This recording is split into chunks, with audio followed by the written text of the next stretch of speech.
જવો આ કુદરતી કોપ, આમાં ખેડૂત શું કરવાના? આ બધું હવે કેટલી વાર ફેરવવાના? આમ જોવો આ બધું હડી ગયું, બધું હડી ગયું.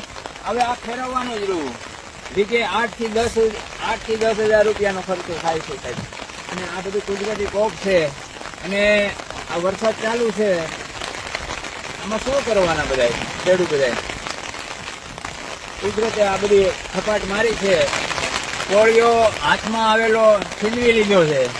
જવો આ કુદરતી કોપ, આમાં ખેડૂત શું કરવાના?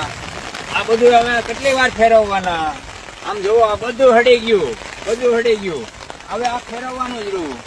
વીઘે 8 થી 10 હજાર રૂપિયાનો ખર્ચો થાય છે સાહેબ. અને આ બધું કુદરતી કોપ છે અને આ વરસાદ ચાલુ છે. આમાં શું કરવાના બધા ખેડૂત? બધા કુદરતે આ બધી થપાટ મારી છે.